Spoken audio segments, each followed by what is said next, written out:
Hey, what's up, y'all? Welcome to another episode of Harmony and Hustlin', where the grind meets the groove and the vibes stay soulful. I'm your host, Star Gurl, and today, I'm excited because I've got someone here who truly embodies the word icon, just like moi. She's bold, brilliant. She's a punk noise powerhouse with a voice and sound that'll knock your boots off. The one and only Josie Wreck. Josie's transgender trailblazer in the music scene, known for her energy, her fearless stage presence, and her big, beautiful heart in the community. And fun fact, I actually met this woman through karaoke, where she absolutely wrecked the mic. Pun intended. What was I thinking when I wrote this shit? Welcome to the show, Miss Josie Wreck. Hello. Thank you for having me, Star Gurl. Woo! Thank you. How's your mic, Josie? Are you good? I think I don't hear anything through these. Am I supposed to? I hear you though. This isn't. There's no sound coming out of my headphones. You could take them off if you want. Okay. Yeah, we don't really need them. Okay. Yeah, just say, because I can hear you. Or am I tripping? Let's see. Check. Check. It is Mercury retrograde. Yeah. No, I mean, no, just like there's no sound coming out of these headphones at all whatsoever. Really? Yeah. Hex, what's wrong with the headphones? Okay. Are we getting sound though? Oh, okay, we're good. We're good to go. Okay, so yay, I'm happy you're here. So first things first. Yeah. I've got to ask, Josie Wreck, is that the God-given name, or where did the Wreck come from? Is there a Wreck family? That's a great question. Josie Wreck is, it's definitely my Christian name. I love it. No, but when I was in high school, it always appealed to me, the different personas and different monikers that people would give themselves in the scene, and different artists, vice versa, from Poison Girl, Sid Vicious. Now you're talking. Just as I was learning about the different artists, being a sponge, it only felt appropriate for me to have my own name. And I was reading Carrie. It was one of my favorite novels when I was a teen, by Stephen King. Yeah. And in it, the name of the prom night band is called Josie Wreck and the Moonglows. And the singer was described as a male with long hair, singing, and he gets electrocuted on stage. Spoilers. Spoiler alert if you've never seen or heard of Carrie. Right. And so at the time, my queer brain was like, oh, so Josie is a unisex name, because I was aware of Josie and the Pussycats, right. various other Josies, and now there was like Josie Wreck, and so I decided to take it and just make it my own and just rub my stink all over it, change the V to a W, and I felt that was pretty apropos. I love it. I think it is apropos, actually, because then when I meet you and I'm like, that's a cool ass name. Like, I want a cool name like that. Like, Josie Wreck. But I like the story behind it too. Especially, I've never read Carrie, but I've seen the movie, and it's like, I don't know. It kind of takes me aback thinking of like the whole scene with the blood. Like every time you hear Carrie, right? It's like the scene with the blood and everything. I've had adult people try to do a Carrie to me, not necessarily the same way, the humiliation that people try to do, right, to people. It's fucking weird, but yeah, and also the religious trauma of it all as well. Yeah. Let's get off of that, shall we? No. We're strapped in. I know. Huh? Let's just take this as far as it'll go, So you were saying like Sid Vicious. What other scenes were like influential to you? Well, starting out, I was really interested in, I'm first gen Chicana. Yeah. My parents are from Mexico. Hell yeah. What part? My dad's from Morelia, Michoacan. And Michoacan. That's where my kids' parents are from. Grandparents are from. Really? Michoacan. Oh, Yes. shit. Michigan. No. Michigan. Yes, and my mom is from Sinaloa. Oh, nice. And yeah, then they came over here. I'm born and raised in Santa Ana, so I'm like first gen means it's there's so much behind that. It's like you're the first generation that you're learning how to grow up without people before you growing up and showing you how you're supposed to develop. I was a young queer, you know, it was apparent to everyone except for myself when I was younger. And so I grew up I'm the middle child. I have an older brother and a younger sister. And I did see that. I saw the pictures when you posted them. That's cute. When you guys were little. Yeah, family oriented for That's sure. so cool. And so I grew up listening to rancheras, banda, mariachi, like on my mom's and my dad's side of, you know, that's what they were listening to at the time. Bronco was my mom's favorite band of all time. And then my older brother was back in 70s, 80s, right? 80s. Yeah, 80s. There we go. Yeah. I see. I grew up in South Central. I grew up in Mexican, American, and Black neighborhoods. So all majority guys I dated were Mexican. My extended family Mexican. So it's like really cool. But I would watch my friends that were first generation, and they were like, they had to translate for their parents, and they like my friends' parents had like a shop, and they had to help them, you know, like teach themselves in school, but then help their parents like at the same time. It's a big thing when you're first generation, right? No, absolutely. Yeah. We become the translators, you know, and it's not just translating language, but also culturally, because my parents, they're not. I wouldn't call them conservative parents, but they had strong traditional Mexican values. Yeah. You know, and so growing up, you know, how did I get into music and into the scenes? My brother was listening to like Tupac. Nice. You know, Queen Latifah. Oh yeah. You know, NWA. Like all the rap, the hip hop, oldies, funk, and then in middle school and high school, I started getting exposed more and more to like distorted guitar, and it just sounded so Caucasian because there was like emo that was really prevalent at the time, and I had no idea what it was. Yeah. So I was listening to this stuff, and it appealed to me, and then I started getting into stuff on the radio. I didn't have anyone to steer me any direction. So like most people, we just our exposure to music and scenes and stuff is through the radio, and then being in Orange County, so No Doubt was like the absolutely first band. Absolutely. You said Santa. The shout out to Santa Ana, my homegirl Delilah's from there. Yeah, that's pretty much it. The ska scene in Santa Ana, grunge, a little bit of grunge too. Yeah, that's what was going on in the 90s into the early aughts, and then I started getting into whole Babes in Toyland, L7 in high school, and I connected a whole lot more to feminine rage. Yeah.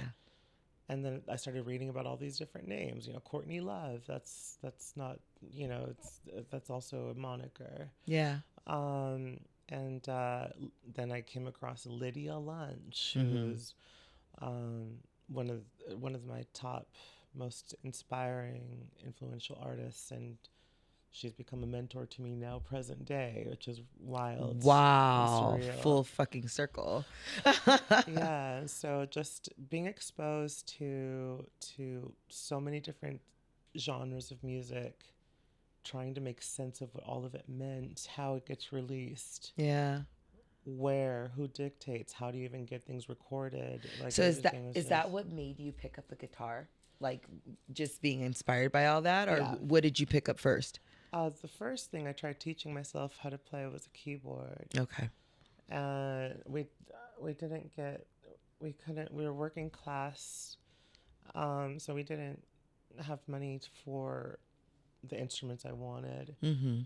And so, or lessons, basically the stuff my older brother wasn't interested in investing got passed down to me. A saxophone, which I resented at the time. That's not a violin. You know what I mean? I wanted a violin. You wanted something stringed. You're like, what is this? What is? I gotta blow through the.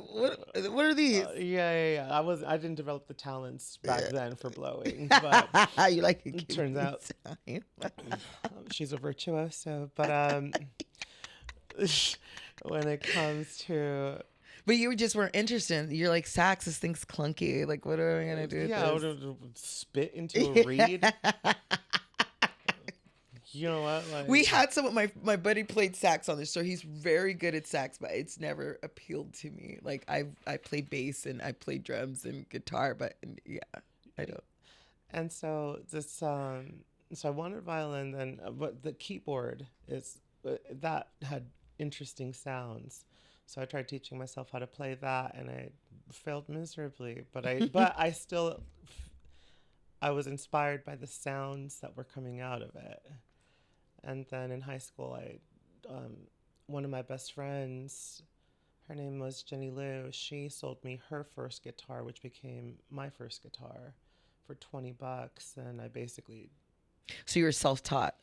Yeah, this other guy, this metalhead I had a crush on, taught me how to read tabs. Nice. And so basically just buying my first guitar for $20 and learning how to read tabs. Shout out to Jenny Lou. No, I'm just kidding. It was Jenny Lou, absolutely. And Aaron Castro. And Aaron Castro from Santa Ana. This was in La Quinta High. Oh, okay. You're like, we won't touch that story. That was at least 100 years ago. So what about New York? You went to New York last year, right? I did. How was that? When did you go? I went in June. Okay.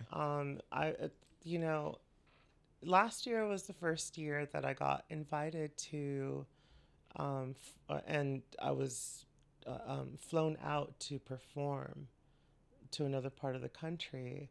So I got, there's this really cool promoter. Her name is Katya. Yeah, and she's got Strange Ranger Productions in. What do they typically produce? She likes to bring weirdo metal and weirdo punk acts. And it's in Pennsylvania, but in a Trump, like a small town called Oil City. I was calling it Trump town. We know Trump City. Like oils, But she really rounded up all the freaks for Oil City in Pennsylvania. She flew me out there. That's so cool. All the accommodations were made. I was treated very, very nicely out there. How is the scene out there in Oil City, Pennsylvania? It is. I bet people were probably thirsty for something like that because I don't imagine you get much punk noise and metal out there. You know what? That's kind of what it is. Yeah. But there are freaks in Pennsylvania. Yeah. And Oil City has its small, it's got its small scene of weirdo cool artists. Nice. And when I got flown out to perform at a Pride event, the second Pride event in Oil City by Strange Ranger, and then she asked me what I wanted, like a round trip or a direct flight, and I said, I'll just take some time off of work and get me a one-way ticket and I'll figure the rest out. Okay.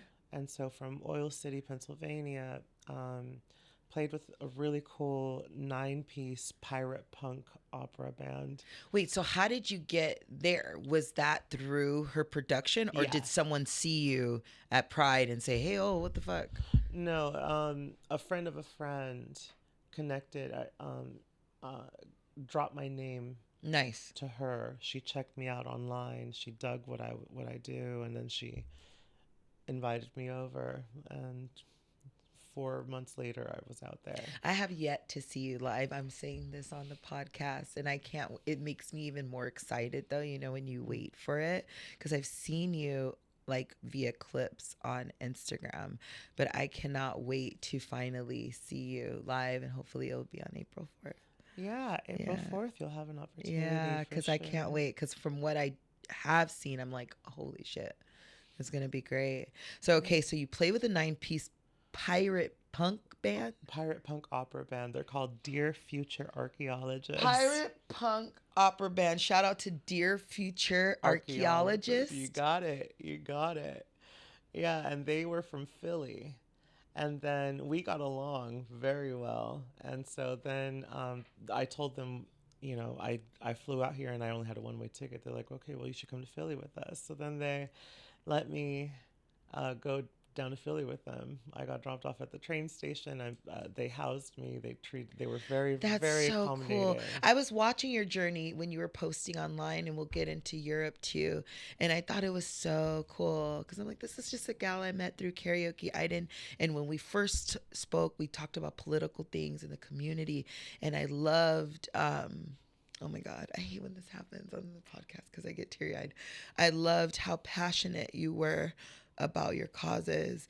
And then I didn't know, I saw you like your karaoke, but I didn't know that there was this whole other side of you that did this really cool punk noise type music. And I'm like, I miss that, that scene of like the trash metal and the punk and the noise and all that, because when I was in Silver Lake before, like I got exposed to a lot of that, and you don't see it now as much, you know. And from a person like me who digs a lot of music, and coming from where I grew up in South Central, like I was the weirdo, I was the punk, I was the one with the mohawk, I was the one that everybody talk shit, queer or whatever, because I was different than everybody else that was following, you know, hip hop and everything like that. Even though I did like hip hop, I preferred other music too. So seeing your journey like through New York, I was like, what the hell? Because I saw you on this like weird cool stage. It was like a small stage. Where was that at? In New York. Yeah. New York. I played at this cool, like punk, weird coffee, like a cafe. It's called Caffeine Underground. Okay, that's what it was. Yeah, and they had 2 levels. They have a basement that they throw shows in, but also also in the main room, and so. From Philly, I wound up playing in this. Your mic keeps getting lower. Why is it running from you? There we go. You know. You can manhandle it. Closer between my legs for some reason. You don't even gotta loosen it. If I had $1. I played at this cool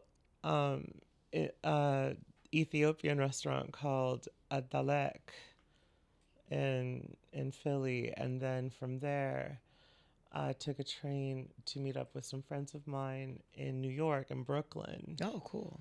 And this incredible duo, there's Carol and Florencia. They are really good friends of mine. Carol's an incredible musician. Florencia is an incredible filmmaker, cinematographer. Nice. And they flew out to New York like 5 years ago, I think. And so they've been inviting me to stay with them the whole time that they've been there. So then I had an opportunity to drop by. Dang. So how was that? You're like, hey guys, what's up? Yeah. Basically, it was the first time I traveled alone. It was the first time I toured the East Coast. It's the first time I was exploring everything on my own, you know, and I was out there for 3 weeks on the East Coast, from Oil City to Philly to Brooklyn. And then my last 2 nights there I spent in Queens, and then I came back. What was your favorite part of the whole trip? Like, what was the favorite or an unforgettable moment being there? I know probably seeing your friends you haven't seen in 5 years. Yeah, absolutely. Yeah. I would say, what is it? In fact, I didn't get to reflect too much on it before. Um, You're like probably the Ethiopian food. well, I would say that You're like it's Ethiopian food for sure. Gave me the go-go's. I'm just kidding. No, high no. key. No, it's. I guess one of the biggest impressions I received is there's this atmosphere that's really different in the East Coast than there is in the West Coast, and I think I was able to identify it. Like I love LA. I love New York as well. Although people have told me not to say that until I experience a winter out there, which I haven't done yet. But what I've experienced in New York, I love. Their summers are brutal though too. You get the swamp ass and the humidity. You know, that aside, I would say that there was this atmosphere in New York where it's no bullshit. Yep. It's no bullshit. Show me who you are. I want to know what you're doing, not what you think you're trying to do. You know what I mean? Like, not what you're trying to get out of me. And I feel like there's wonderful community in LA and everywhere, but comparing my West Coast to East Coast, I think in LA, people travel here and there's a ton of transplants because it's entertainment and because they're trying to make it. There's a difference. Entertainment, weather, all that. Yeah, definitely. You know, and so I think that with that comes this expectation of what can you get from somebody. Yeah. Whereas in New York, at least I felt very vulnerable, not having too many connections and roots out there. Alone, and you're out there. Yeah. You know, certainly I ran into some wonderful. I ran into friends out there. I really did. And that was the kismet of it. Was just that's cool. Our paths from the West Coast. Just you're like, say what? What you doing out here? You follow me? No. Yeah, no. It's interesting. You know, I played a show the same night that I played at Caffeine Underground. Other friends of mine, other friends of mine, their band wound up playing the same night, and we both met up after our shows, just coincidentally. Didn't know you were out there. Didn't know they were out there. Cool. We both coincidentally ran into each other at this metal bar called what's it called? Duff's. Duff's. Duff's That's and a cool feeling though, because you're out there, you're by yourself. You're like, okay, oh hey, what the fuck? And also, I was there at the same time that Mother, Lydia Lunch, was performing. She played at the Le Poisson Rouge. Ooh, say that again. Le Poisson Rouge. Ooh, you got good French there. And I got to see Mother perform there with Eugene S. Robinson. I forget his new band's name, but they were really good. I just saw them. Wow. Formerly of Oxbow. That was unforgettable in New York as well. Spending time with Edith Crash and Florencia was wonderful. I would say that my sexual experiences out there were unlike others I've experienced as well. It's really? Just, oh, for sure. So I wouldn't say would you ever go back, because obviously from the look on your face you would go back. 1,000,000%. But would you ever consider, because you got this gleam in your eye, you look like you might want to move to New York maybe. Yeah, it's something that I've entertained. I think just for myself, I've always had it in my mind to live outside of California for 1 year, minimum somewhere. I haven't done that. You know, I've gone on tour a few times up the West Coast. Now I've done my first East Coast tour last year, and I'd love to experience what living outside of here means, and especially with just how wild everything that's happening politically in this country. I mean, there are other territories and other countries that are opening their doors for refugees. You know, damn, that's crazy. In 2026, we live in a world where they gotta open up. Like, yeah, you guys come on in. I saw that. Oh, hey, we were taking visas for Americans in these countries. For people who are affected and being impacted by I had two friends. They've moved to Thailand. They have a apartment out there, and I'm thinking about moving to Spain, but I gotta get a passport for my kids because it's like you gotta stay ready. You truly do. You gotta stay ready in this. So speaking of overseas, since we're talking about overseas, last year you also did Europe, right? I did. Yeah, last year I participated. I got accepted to participate in an avant-garde performance art workshop Okay. in Athens, Greece, which was curated by Ron Athey, who's a queer underground icon, Shout out performance to Ron artist. Athey. Absolutely. He's definitely a legend in the scene, and uh, he curated this event called Darkness Visible, which with the Darkness Visible team. Shout out Hermes, Michele, Federica. You're like, I can't remember everyone. Hold on. It's coming to me. Oh, God. Nicolas. There you go. There you go. Yeah, shout out to you guys. So they were all part of that whole like collective, or they're part of the Darkness Visible team. And so this was the second official year that they had it. And when I signed up, it's one of my best friends, an incredible person named Candace Hansen. They're a journalist, a rock and roll punk rock drummer extraordinaire, zinester. They encouraged me to apply into the program, and I got accepted. And I mean, I was faced with this option. This is something expensive to participate in. Being, it's easier to be broke at home with our safety nets, but how many times am I going to have the opportunity to be weird and broke in Athens, Greece, with a bunch of other freaks and artists that are pushing the limits? All about perspective, you baby. know? That's what I like that. I like how you looked at that. Yeah. So, I wound up traveling out there for the first time, and it was the first time.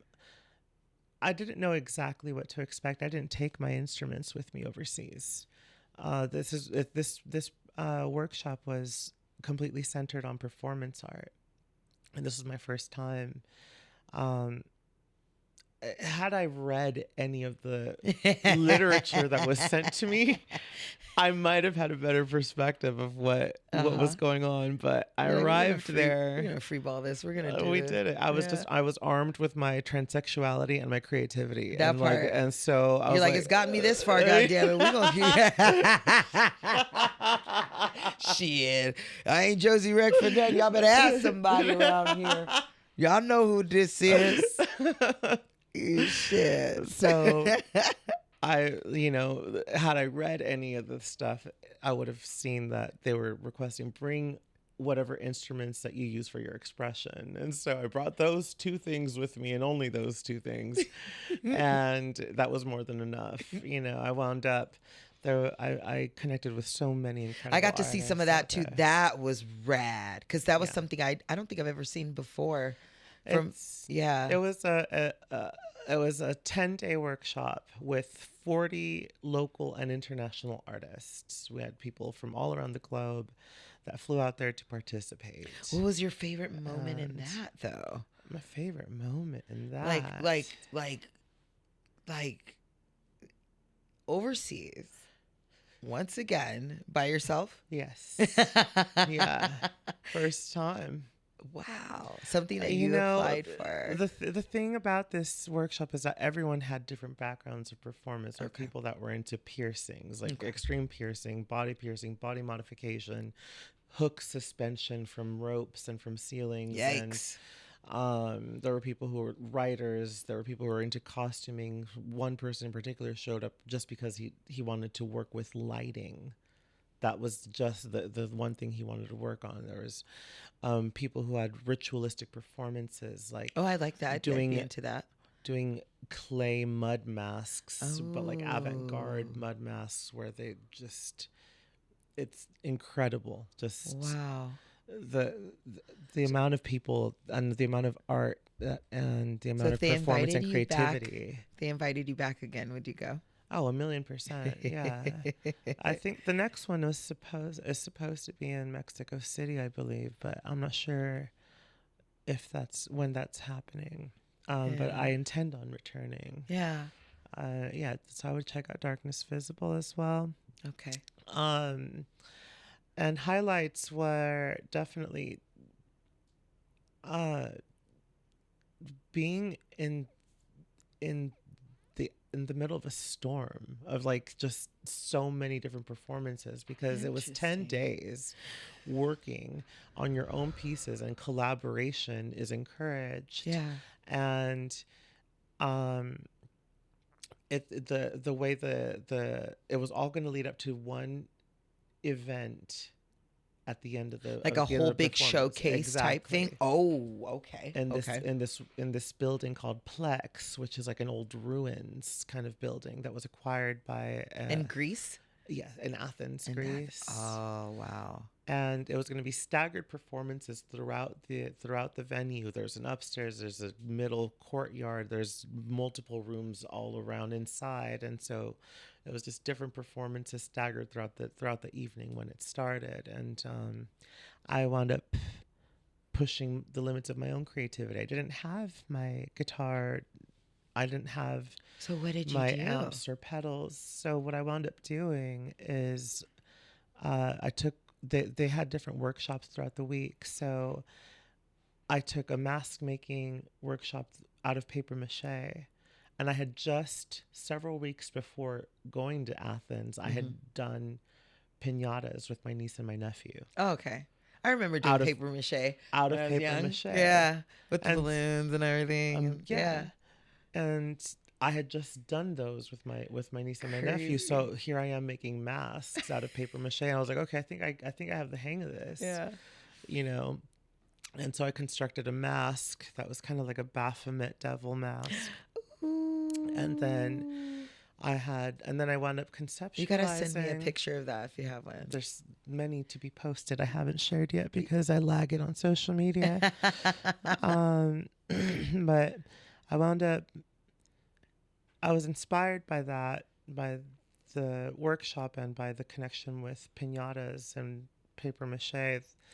I decided, instead of creating a piñata, what if I made myself into a piñata? So I constructed this mask, then I constructed huge tits, and then I had to figure out how to fasten those to my body. So then I wound up making a harness, and then I fastened the tits to this harness. Paper mache. Yeah. And then I made a skirt, and then I filled the skirt, the tits, and parts of the mask with candy, Greek candy. And so you were legit a human piñata. How yeah. did people react to seeing that? Well, I didn't even finish telling you the rest of it, you know. And so I also got a cane that I paper mached and made it to match like a piñata stick. And my initial thought when I only made the mask, I was like, I guess I'll wear a mask and write a poem. And I was like, no, there needs to be more. So then that's when I added more. I conceptualized the rest. So then I wrote a poem encompassing where I was mentally and emotionally, because as surreal and as magical as the entire experience was, I was having a great time. But I was like, what are you here to do? Are you here to have a good time? Or are you here to explore your voice and to connect with something deeper? And what's going on in your world? And I do nonprofit social work for a living. Okay. I'm a musician. I'm trans. I'm first gen. I'm in Athens, Greece, having this otherworldly experience, something I never expected. And something most people will probably never experience in their life too. True. And I was like, something rare. What's going on at home? Where am I? And it's like, okay, well, I'm out here in Athens, Greece, while ICE is attacking all of our communities, neighborhoods, my hometown, towns where my family and my relatives and friends and community members are. People are being terrorized. People are hiding in their cars, on their phones, like they're fucking coming to get me. Like, kidnapped off this the is some streets. bullshit. Yeah, no, it was straight up like people being terrorized, people being afraid to go to work, people being afraid to fucking go to school, step outside their doors. And that's just ICE. You know what I mean? That's just the terror. That shit was crazy. On top of that, there's the funds that have been getting slashed for all the vital resources that people in social work are using to connect families. Yep. To lifelines to keep them together and off the streets. Yeah, all systemic. It's all, you know. And then on top of it all, I'm someone who I have an extensive history in community empowerment and community uplifting. I've dedicated much of my life to showing up for community and to creating supportive networks for people. And trans people keep getting scapegoated and targeted. And it's like, and then after everything that's been revealed in the past fucking 5 months about these elites, about the predator class, about the real predators, right? You know, the actual predators, the ones that are calling trans people pedophiles. Yeah, the ones that are demonizing the people that are less fortunate, but they are the actual ones. They're the ones. It's always the people that are pointing the fucking finger. Yeah, you know, and it's like I'm doing the best that I can to try to uplift and to empower community. Yeah, and while they do the opposite, tearing down on the clock and off the clock. Yeah. You know, and then I'm getting fucking targeted, and my communities, my friends, my family, everything. Yeah, unlawfully, unjustified targeting. And not just that, there's also like that's the stuff that is outside of my own control. But then there's the rest of the stuff: the loneliness, the existentialism, the trauma, the everything. Being surrounded by people, but feeling so depressed and empty inside. Yes, we know. And so that's kind of what I decided to write my poem. So you took all that and you put that into your concept and into your poem. That's deep. And there's Josie. even more layers too, because that's deep. Thank you. It's in my poem. That's really what.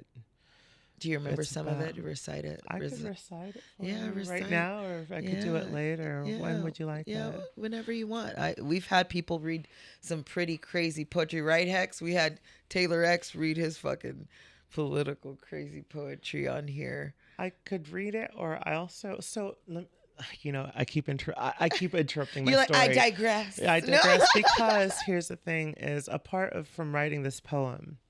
And apart from constructing this piñata outfit that I donned, I also there was spirit of collaboration, and so I was like, okay, if I'm going to be walking around dressed like a piñata, asking the audience to beat me and to degrade me, that's how you made the cane. That's what I did. And so I was like, if I'm going to do that, then I don't think I'll be able to be reciting a poem. So then I recorded it on my phone using the acoustics in a room. And then one of my collaborators is a wonderful DJ from Mexico named Alberto.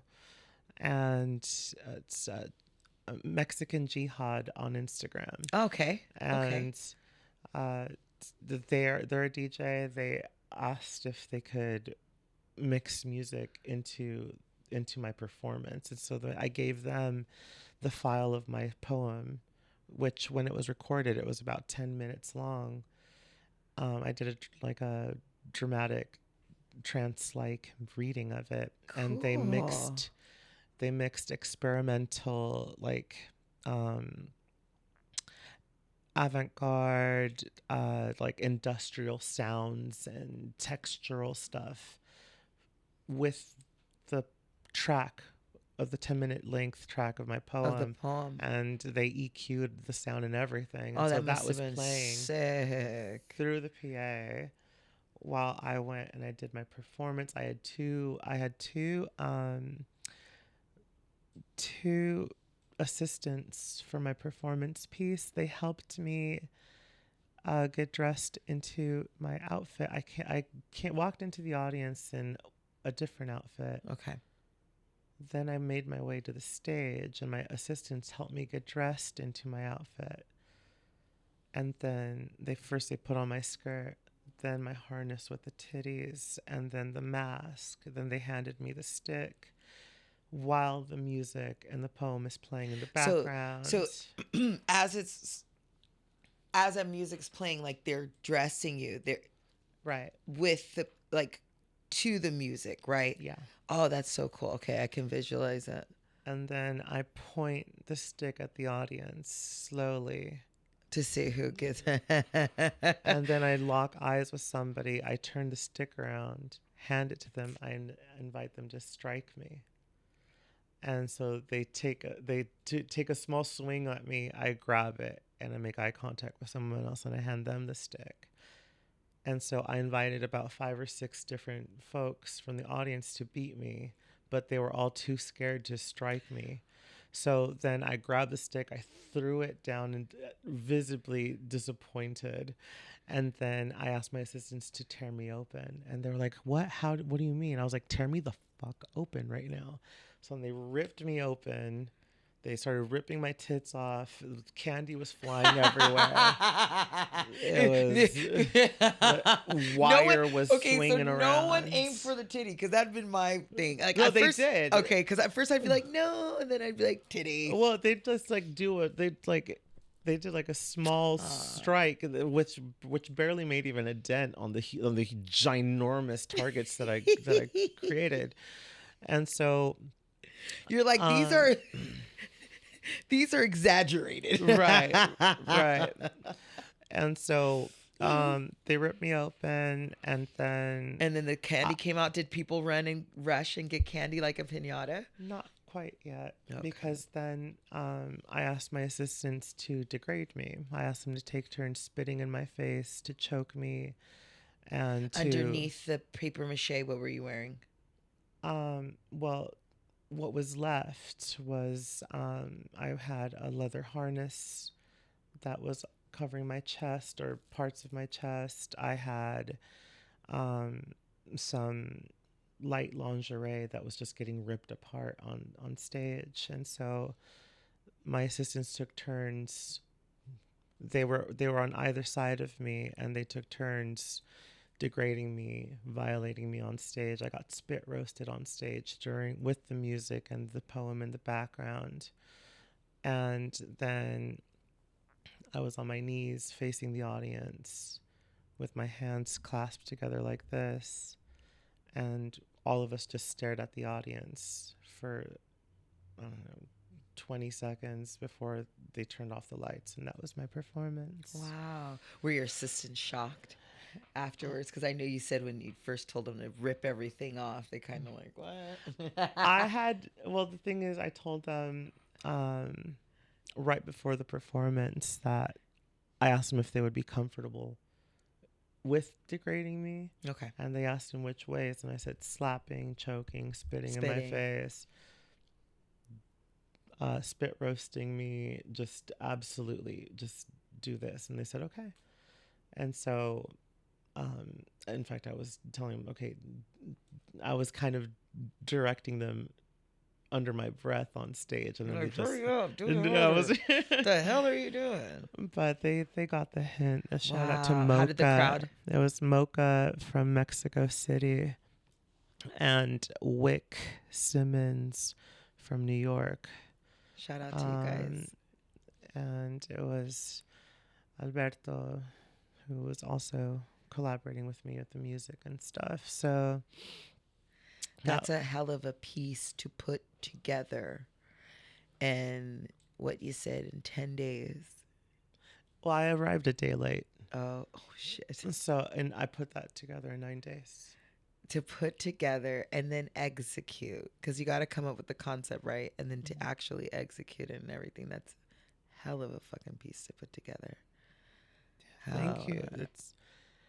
I'd never done anything like that before. And so... it just was... when I thought you were a badass, I just kind of went up another notch. You know, it's when I told my parents about the piece, I didn't give them all the explicit details. You didn't tell them about the spit rose, right? Not that part. Not that part. Apá, Amá. Amá, es que no. Me cogieron. Frente del mundo. But they were asking, estaba preguntando. They're like, "Oh, how was it?" You know, like, "Oh, it was great. We did a piñata. It was candy." Well, I told my mom that I well, here's the thing. When I made the piñata with my niece and my nephew several weeks before the Athens trip, my mom's eyes lit up and she said, "I used to make these with your grandma when I was a little girl. I was like 3 years old, like 5 years old. I would help her make these piñatas and we'd sell them on the sides of the street." Right. In Mexicali. And so that felt special. And not even unbeknownst to you, you're doing something that like directly correlates. Then I made myself into a piñata and my mother gave birth to me. So it's like it's like she also made the piñata it's very meta. Yeah, very, very symbolic. meta. It's in layered. So many ways. Yeah, so many ways it's layered, right? The tradition, the love, the love with your nieces and nephews too, and then like to do something like that, that's really cool. Yeah, and the candy was like really to represent just how I guess the whole thing is like presenting as this exaggerated sexual demon figure filled Baphomet with Baphomet, big titty Baphomet, you know, and like with a bunch of candy inside, and it's like, but everyone, and you know, with all the candy coming out, it's like you want what you it's like society and demanding the good, all of my good intentions, my love, my warmth, my attention, my intention, but then being devalued and seen as a monster at the same time, and being vilified and being fetishized, and it's and combined with just what's happening, what's being experienced in the world. That it just felt cathartic. Yeah, very, very cathartic. Intense, you know? How were you after that? After everything, lights come on, you go back, you get some water, you take a breath. How did you feel? After any time... Did you feel relief? Or did you feel like crying? Or did you feel like, whoa, that just had like, or it was like an adrenaline rush? Like what was? I mean, I'm sure it was an adrenaline rush, but like the release of it. When I'm on stage performing, oftentimes I need a bit of unwinding after a performance, because I usually get myself in some kind of a trance when I'm performing, whether it's playing guitar with my band, screaming my head off or whatever, or getting spit roasted and being beat up by the audience. Like it's an out of body experience. It leave for a little bit. I do. I gotta check out, you know, and then it takes cool. me, and it because it's when I create it, it's real. It's deeply personal. I like how you said that. When I create, it's deeply personal, and I think that's what this like podcast is about. I mean, it's entrepreneurs and everybody, and you know, here, and we try to be inclusive of everything. But think I think the main thing is like, because it's a creative space, and I like that you get to come here in depth and really talk about this creativity, because no idea that was everything that was behind all that. Thank you. Yeah, I and no idea. And I think it's kind of cool because it would blow people's minds. And then you got to experience, just to see it, it would blow people's minds if it was recorded or you saw the event, right? Or to be in the audience. But you got to experience and do it and be a part of it. So that's like a whole nother level. Yeah, that's crazy. That's crazy as fuck. That's so cool. No wonder you're like, yeah, I'll do this shit again tomorrow. When we doing it again? We're gonna do it again. You know, I'm a big fan of exploring, just exploring, whether your own limits. I've been a lot more introspective the past year, I would say, and I encourage everyone. You know, both of those times that I traveled last year, I don't do enough of it, but it's really empowering, you know, to just go out and do something on your own, travel new places. That's when you, like, there's this script we have to live by when we're at home.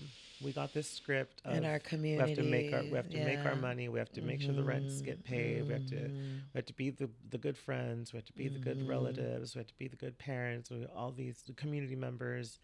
We have these scripts we have to live by. But when you push yourself out of it, pull yourself out of it, that's when you start noticing how much in control you really are of your own destiny. Yeah. You know? And how much you can tap more into just your gifts. You said I went out there.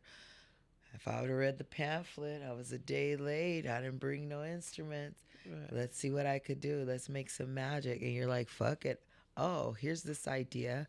How the hell am I going to make paper mache and make this to life? How do you think about something like that? How do you get a concept like that? Then bring it to fruition and tell your assistants, you guys got to dress me. And then after you dress me, you got to do this. And then like, it's like a whole like army of one. And your idea just went from a thought to like executed. That it's, I don't even think you're giving yourself enough credit of how crazy that is. I've been accused of that. Yeah. Thank you. Yeah, I've been just my experience as a creative and as a performer. I grew up in Santa Ana. You know, I'm 1985, and so. Orange County is still regarded as a conservative county. Very. You know, but it was even more conservative when I was growing up. And I guess I had an unusual upbringing. I didn't know how to rebel when I was younger either. You know, like that's shit that you would see on TV that white people got away with. Not Mexicans. You know, I don't. You're like, I tried to speak to my parents like that. Ooh, you know, so I was like, I don't know how to do it. You know, so we were raised sheltered and overprotected in Santa Ana. I very seldomly because it's like left the house to see friends. Right, you got this box, right? Because you're in Santa Ana, you got this whole shelter of something that you rely on because it's like your little safety bubble. And then you figure out that you're like, there's more outside of this fucking bubble. Well, it's not even just Santa Ana. It's also just my parents' house. Yeah. Like when growing up, I wasn't allowed to go out and stay the night at friends' houses. Oh, shit. Stuff, you know, and so so I had a detached kind of connection with community and also find your inner rebel. When I started getting into music and forming bands, finding people to make music with was really challenging because no one wanted to make music with a fat screaming transsexual. They couldn't get your sound on the streets of Santa Ana. That's not what they wanted. That's not what they envisioned on. That's not what they wanted on the record. They didn't want to be associated with that imagery either, because at the time I was presenting very genderfuck. I'd smeared lipstick all over my face. I used to wear bridal veils with combat boots, and my gender presentation was very abrasive.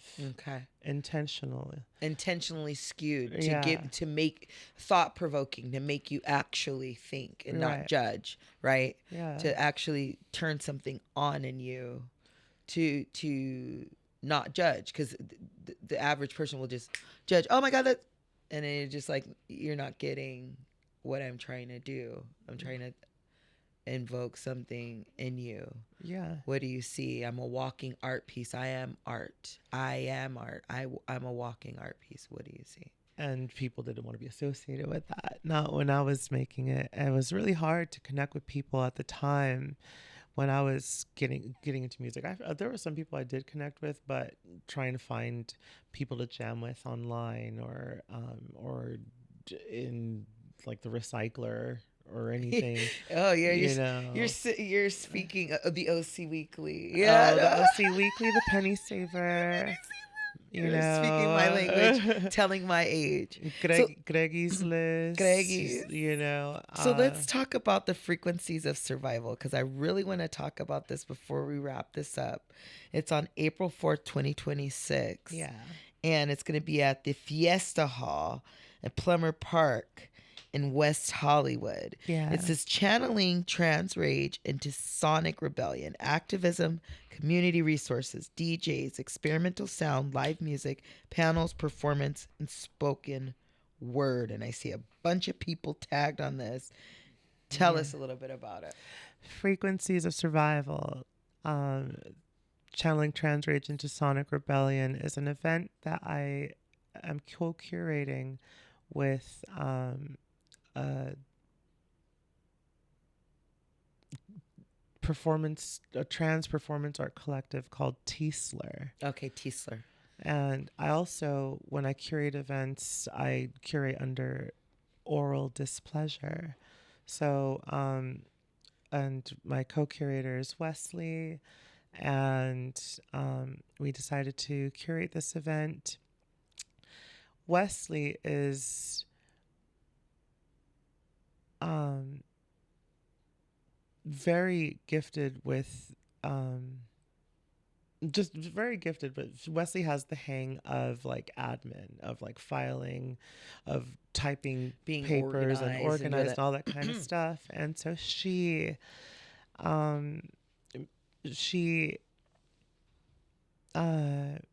applied for a West Hollywood microgrant, using an idea that I presented to her about how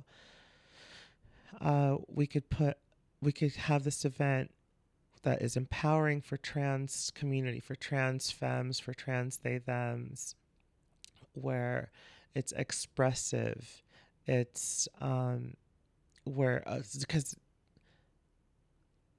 the West Coast and Los Angeles, all up and down the coast, there is a very, very rich scene, underground scene, full of trans artists, transgressive artists. You got people in punk, you got people in metal, you got people in noise, avant-garde stuff, you got rock and roll, pop, hyper pop, electronic. Like it just, it's so dense with trans creativity that isn't just about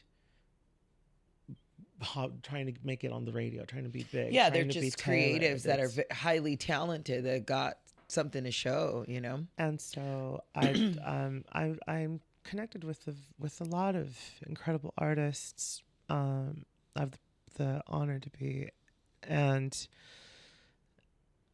I conceptualized an event where there would be a lot of improv experimentation. And so there's going to be a backline with a lot of different instruments. I've invited a bunch of very talented transgender creatives to participate, to have an open jam, an open experimental collaboration, and to be expressive and to channel and tune into something as a response to the oppressive force that is being that we're facing. And I think it's important to have events like that and communities like that and collaborations like that, because there's not enough of it. Because if you strip away trans, they're just still creatives. They're still talented people. It's still, but I like how it's curated that way, because I believe when there's a lot of people in that scene or in that capacity, it raises the vibration. Yeah. And I think that right now, the vibration of the world needs to be raised a lot. I think a lot of people need to come together and do a lot more creative stuff in communities and just raise the fucking vibration, because it's trash right now. Well, the role of art is to provoke. The role of art is to reflect what our world, what is happening, and to challenge other people's perspectives and point of views with your own. Right. And art is also a form that you can connect with people, with community. Art is the voice of the people. Art is the voice of marginalized folks that are struggling to keep your heads above water. Yeah. You see it throughout time. You see it throughout the time as the art changes. Like, you've got, what was that? Art pop. You know, you've got all this stuff that's happened throughout the years, and it's like, you see what's his name? Basquiat, and you see all these people, and all throughout the years, music throughout the years, you see the changing in the music. It was, you know, back in the 50s, I held a girl's hand, and now it's like that. She held my hand, we stayed up till 10, and now it's a whole different type of thing, because it reflects the times and everything. Well, I just, you know, going off of what you just said too, is that's the art that we grew up listening to, but we're the ones that are carrying the torch. Yeah.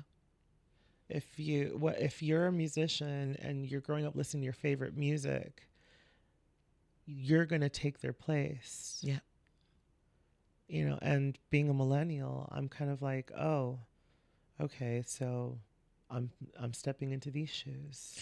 And it's important to add to create your own lane. A lot of times, like in this space, I'm like, well, no one's going to give it to me. I'm a Black woman in America. I'll create my own fucking lane. Because sometimes you just got to do that. You're like, I'm not going to wait for anyone to give it to me. I've got to go create it. And that's how I feel about your event too. It's like, we can't wait for someone to give us the green light to do this. We're going to curate it. We're going to put this together. There's a lot of talent, a lot of people. We've got a space. We've got great people that are collaborating on it.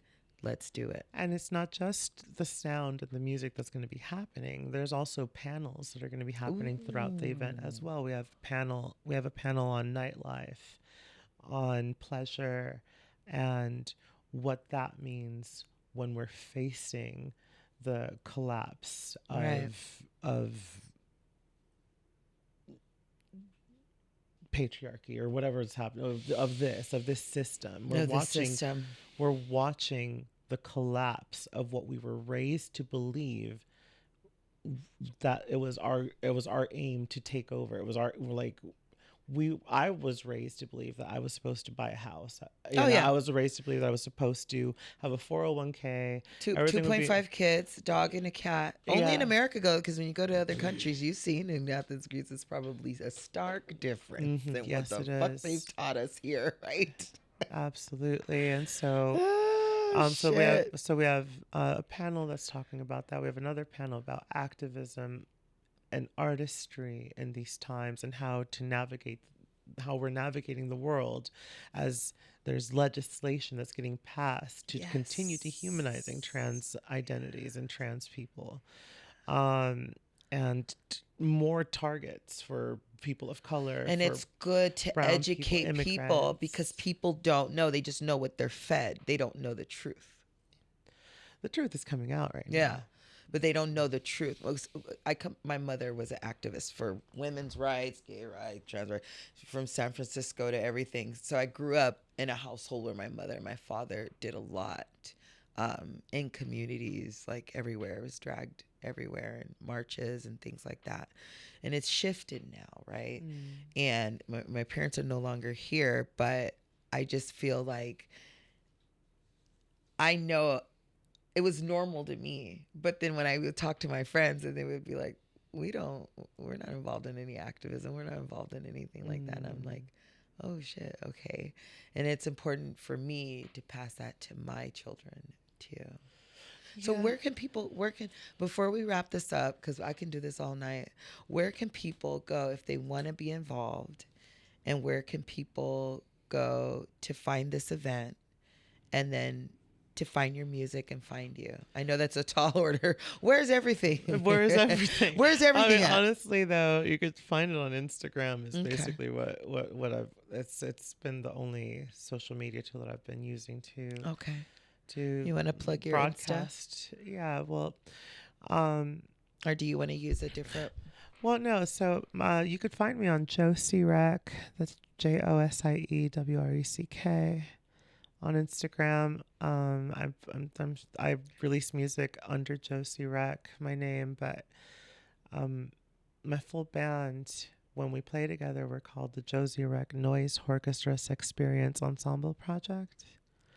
That's a mouthful. Yeah. I wanted it to slide off the tongue. And I would describe my music as chaotic, experimental Western post-punk with elements of noise and no wave. Nice. And when I play live, and this is because you haven't seen me perform live yet, but everyone... I had to be honest. I'm not going to sit here in front, but I need to see you. I was blown away because I didn't even know that was a part of you either. But the reason I bring it up is because, so you're not surprised, because my full band, when we're all together, it's 2 drummers, a bassist, a lead guitarist. Do you want to give a shout out to anyone? I know one. Is it Scorpio Apologist is one on there? Scorpio Apologist, that's Franz Murder. Hell yeah. I told you, I follow you, girl. I know what's up. I ain't up here lying. Yeah, absolutely. Franz Murder. Because I see your clips. I watch your shit. I'm like, I got to see y'all live. Like I'm playing, but I'm like, it's going to come in time. I'm going to enjoy it. It's going to be great. And then when I saw the flyer for this, I was like, okay, cool. Because you're going to be performing, right? I will be performing. Okay. Yeah.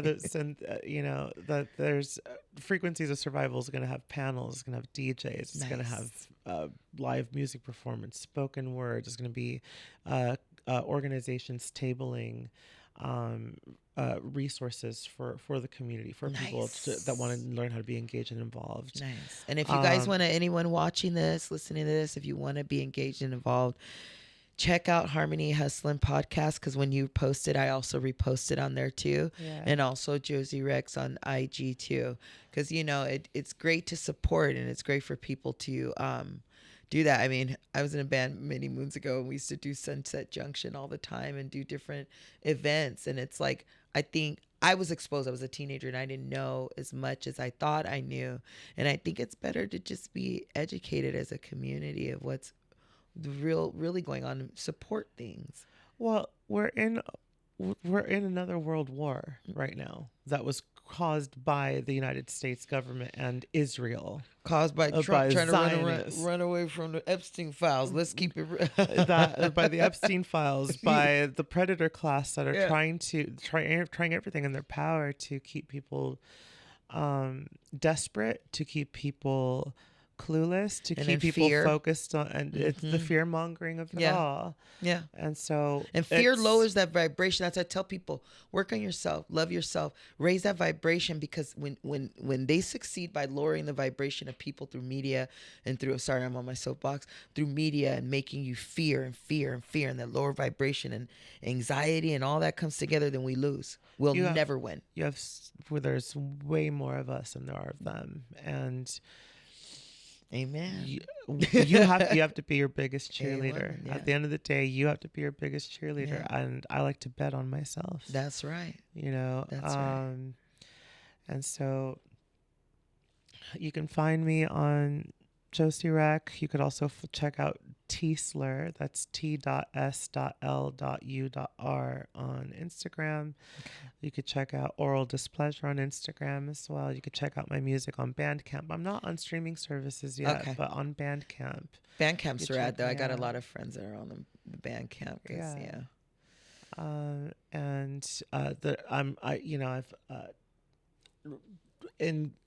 I connected with so many different people and for Darkness Visible in Athens, Greece, and friendships and connections that are going to remain for many years. And I'm going to be performing this Saturday as well, the 21st. I don't know if this will be posted before then, but I'm going to be performing at Coyote Studios for Lana Del Rey's, who's an incredible noise artist. It's for an event. That happens sometimes on the podcast. We'll give people, and they start plugging their stuff, and we don't have it out by then. But I really wanted to promote the other event, the frequencies. So, but damn, everybody's at Coyote Studios, man. Pizza Stains was just there too, like a few days ago. This other band. Cool. Yeah. I think at one time I got to see them at First Street Pool Hall. You were there too. I think it was Pizza Stains and Los Alamos and some other bands, but that was a while ago. That was that last year. Sometime last year, because that's when I got exposed to more of that scene through my ex that I was dating at the time, and I was so happy and I saw you there. I was like, Josie, it's a celebrity. No. All right, Josie. Well, you are pure magic. Anything else you want to add? Just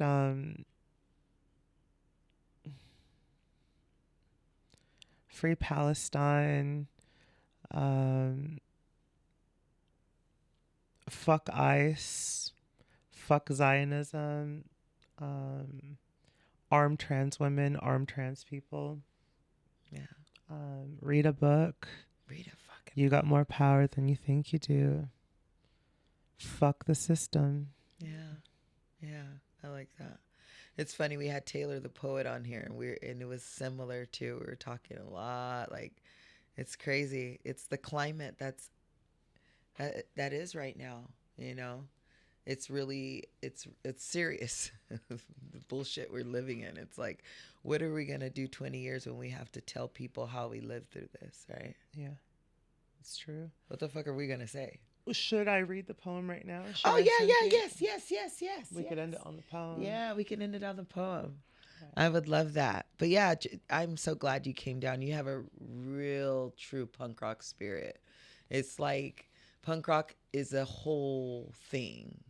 It's a whole thing. It's the politics, it's the music, it's the art, it's the whole craft. And I'm so grateful you came down and shared that with us. And I didn't even finish this thought. Thank you so much. Yeah. But the reason I was bringing up my bandmates too is that everyone is so talented. They're all in so many different projects. So when you see me perform live, I don't know who's going to be playing with me at any given time. So in the past 3 years that I've had this band, really? I've had 21 different live lineups. And so, how the fuck do you think that happened? So whenever you see me play live, I don't know what kind of experience you're going to get. We're going to have to find out. We're going to have to find out. Shit.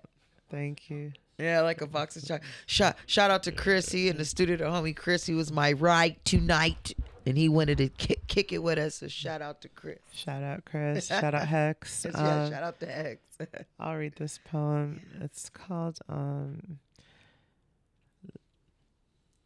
La Santa Piñata.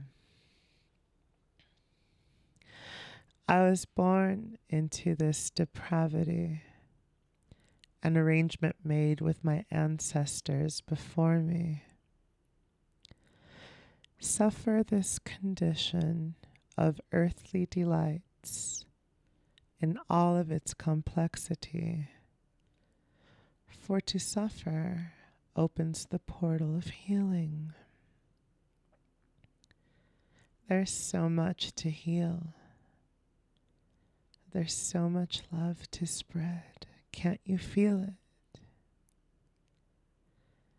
the collective fabric that whispers in the corners of your mind. It whispers in your ears, beckoning for you to awaken to possibility, to love, to reach inside of your soul and connect with your compassion for others, for humanity. Abductions on the street, the displacement and destruction of Black, brown, marginalized communities. Your commitment to systems of oppression will be all of our undoing. Succumbing to helplessness does you no favors.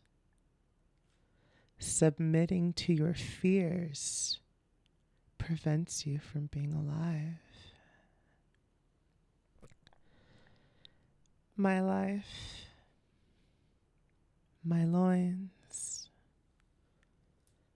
sustaining your freedom to live and experience a life you are too ashamed to embody. Does not my suffering mean anything to you?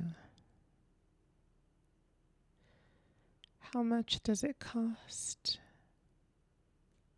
The price for you to feel, the price for you to love. Does slitting down the center of your chest and exposing what's within really frighten you that much? Does it frighten you? I desire the beating inside of your heart. I beg, I pine, I wane, I rot. You suck the syrup out of my nipples and spit it back into my mouth. You disappear, fluid stained and dried inside of me. Face me, coward, with your blindfold on. Strike me with the might of your self-hatred. Tear me out of context. Hollow me of dignity. Extract all the value from my body with your shame, with your violence, with your fear, with your perversions. Consume the healing energies of my sorrow. Consume me, consume me, consume me. Mm, mm, mm, Wow. Thank you. Wow. I'm like, damn, I can't. I'm still trying to take that all in. Yeah. Wow. And then with such a powerful spoken word with the whole performance. Mm-hmm. Wow. Have you ever thought of writing a poetry book? I hear that question. You should. You definitely should. You definitely should. And you should record your audiobook here in the studio. You have a great voice to speak it the cadence and the way you spoke it, and it is beautiful. It really is. Thank you so much. Yeah. Wow, on that note, we're going to wrap it up. Thank y'all for tuning in. Thank you for inviting me here, Star Gurl. This was everything I could ask for. I mean, I've been wanting. I'm like, come on, Josie, come on, get on the show. We've been talking about this for like at least a year, if not longer. I'm gonna treat you right, baby. I got you. Don't worry, I got you. We got you here. You're welcome to come back anytime you want to promote. Look, anything. I got stamina, so I could go multiple rounds whenever you want me back here. All right. I'll be innuendos in this episode. Let's put a counter on there. I know, huh? I'm glad that you came to talk about, because it gives hope. It gives hope to people, to women, to men, to trans people. Like, someone young is gonna probably watch this and be like, damn, I want to go overseas. I want to do something like that. I want to be a part of this. Believe it or not, people do want to do that. They're probably afraid to tell the person next to them, or they probably can't, but they want to be a part of things like this. And I think it's important that we shed light. That's the least we can fucking do, is a podcast, at least fucking shed light and promote these things. That's like the least we can do it, There should be more that we could do in our communities, but we're heading in the right direction. Fingers crossed. Yeah. I think there's going to be a lot more destruction before the rebuilding. Yep. We're in the Great Awakening, but... Yep. Age of Aquarius. People, like you said, the people have the power. All right. Well, it's been another episode of Harmony and Hustlin'. I want to thank my guest, Josie Wreck, for coming down and gracing us. And please check out her socials and my socials. And we'll see you for another episode, guys. Peace.